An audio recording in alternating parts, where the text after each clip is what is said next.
Alright, today we're going to make a nice comfort food for this snowy weather we're having. I love it, but we're going to make some beef stew in my 12-inch Dutch oven here. This Dutch oven's by CampMaid, but I've had it preheating here for, I don't know, 5 minutes or so. I have like 20-25 briquettes under it, and this is the lid lifter. How cool that is. We'll just pull that off. I put about a tablespoon of olive oil in the bottom, and then I have a pound of boneless chuck roast here, and we just went to the store and picked out a roast, and then the butcher, he just cubed it up for us like this. I think it's a pound and a half. That's pretty cool. Did I say a pound? Mm-hmm. Oh, pound and a half. Okay. I was thinking a pound and a half.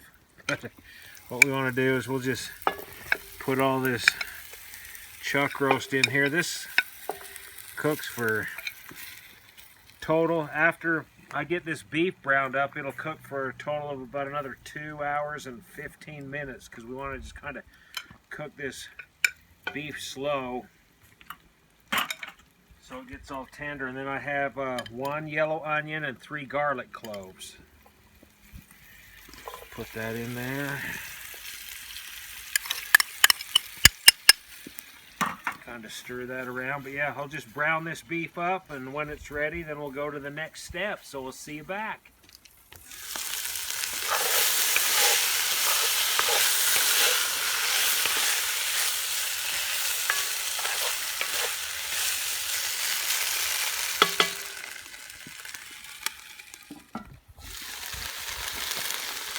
Okay, we're ready. So the beef, we just need it browned, and then I didn't mention it before, but we coated the beef. I used a 1/4 cup of flour and then a teaspoon of salt and pepper, and I just put that flour, salt, and pepper in a Ziploc bag, and then just put, you know, a few pieces in at a time and shook it up.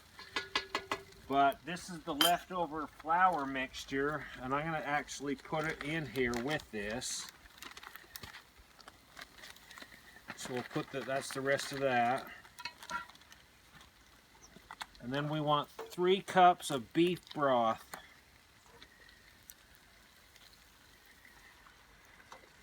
So this is a 4-cup container. Just kind of eyeball that a little more. And we're going to cook this at 350 for 1 hour and 15 minutes. And we're going to have to do a cold change at some point because the briquettes, their life is about 45 minutes to an hour, give or take. But let's get that in there. I'm going to give this a little stir. But at 350 on the 12-inch Dutch oven, we're going to do 10 coals on the bottom and 14 on top. So I'll have to adjust that heat on the bottom. But yeah, this is going to be pretty dang good. And then we have a can of stewed tomatoes. And I poured the can in here, and then I got my pizza cutter and just kind of cut them up a little bit smaller, so that works great. We'll get that in there. And then we have one more thing. This is a teaspoon of thyme. So just put that in there. Stuck to the bottom a little bit. Let's get that in there. Oh, that smells good. I got a big whiff of that thyme. Yeah, the fire's going good over there. We're having a great time. So there's that. I'll put the lid on. And then I'll go ahead and then get the coals adjusted. I'll have 10 on the bottom. We'll put 14 on top. And then at the cold change, we'll be back. We'll kind of look at that and go at that point. So we'll see you back. Okay, here we go. It's been like 40 minutes. It's time for the cold change. Well, let's see these little briquettes? They're just like nuggets now. But let's take a look and see how this beef stew's doing. Grab the lid lifter.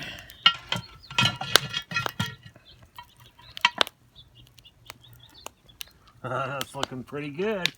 We just want to slowly simmer this. Oh yeah.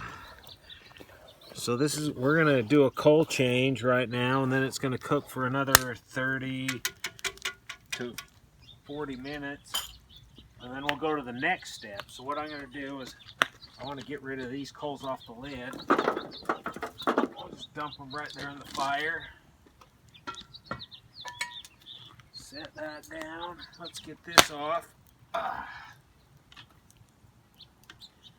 kind of scoot these over, but yeah, see, they burn right down to nothing. So that about 45 minutes to an hour live. So we'll 350 again. So we'll put 10 on the bottom. 5. Go like that. Yeah, this is fun. We've been kind of just hanging out in the backyard. There's a ton of birds in our yard. We put bird food out, so they love to come visit us. And looks like maybe a couple extra, but yeah, we'll do that. Let's set the Dutch oven back up there. And then for fun, I'm going to grab some of these because you can utilize your coal out of your fire. So why not use this stuff? And I have a few briquettes I'll kind of top it off with. Put it at 350, 10 on the bottom, 14 on top. I dumped the biggest piece. Jenny even got that big piece ready for me. Punch that right there. Put that on there. Sprinkle a little more coals. That looks pretty good. So we'll let that cook for 30 or 40 minutes and we'll be back for the next step. Okay, it's been cooking another 30 or 40 minutes or so. Let's take a look and see how this stew's doing. Oh yeah, look at it.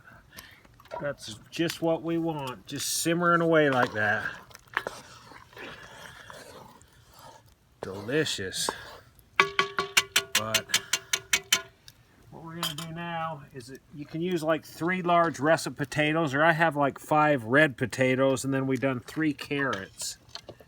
Let's put these in here like that. Stir these up. We want to do a little coal change, and this is a stew, so if it was a soup I think I might want to add a little more broth, but I think this will be good because it's stew. So here we go. Let's I'm gonna dump that back in there. Let's put the lid on like that. Let's kind of see how these bottom coals are doing. They're probably pretty much done. They still have a little heat left in them.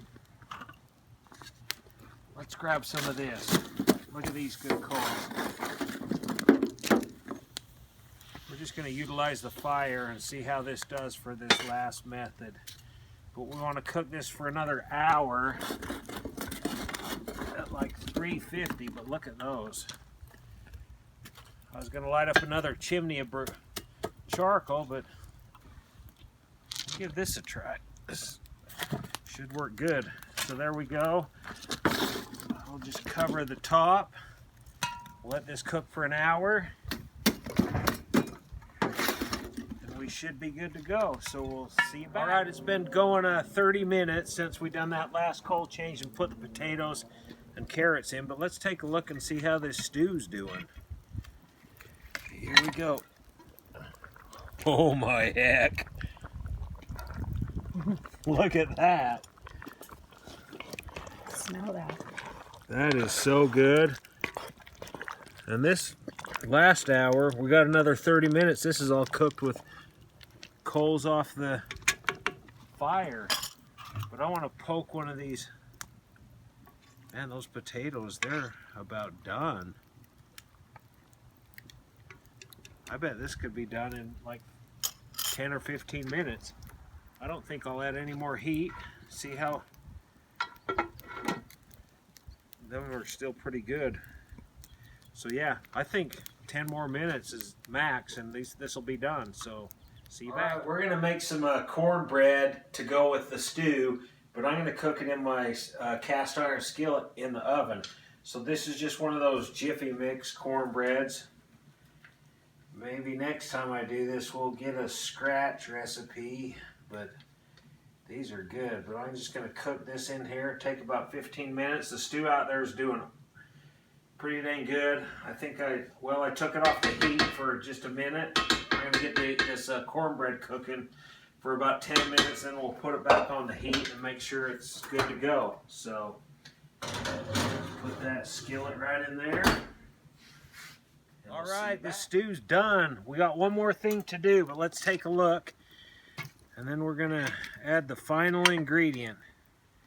Look at that. I kind of pulled it off the heat for like 10 minutes while I got the cornbread going in there because the potatoes were pretty much done. But I have a half a cup of frozen peas, and I'm just gonna sprinkle these in here. And then we're gonna let this rest off the heat for 5 minutes or so while that cornbread gets done. So let's just pull this off the bottom heat, and I'm just going to set it right there. And the cornbread will be done, and we'll be good to go. So we'll see you back. Okay, we're ready to go. I set the Dutch oven back up here to serve it. So it's been resting for 5 minutes since I put those frozen peas in. But man, look at that. That is so good. Look at all those colors. And the cornbread inside. Look at that, perfect. Cooked in that cast iron skillet. Let's grab some of this. I need like a ladle so I can get some of the juice in here. Maybe the spoon will work. That'll be good enough. Let's try this out. I want to set the lid back on. Like that, but look at that. Look at this. Maybe I needed a fork too, but maybe not. I brought a spoon. So this is the chuck roast. So this cooked for probably close to 3 hours or just shy.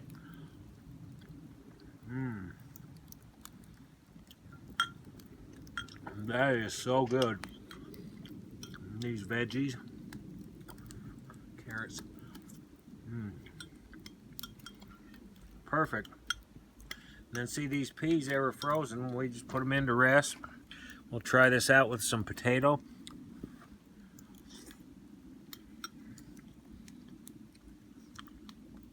That is so good. And cornbread. This was so fun.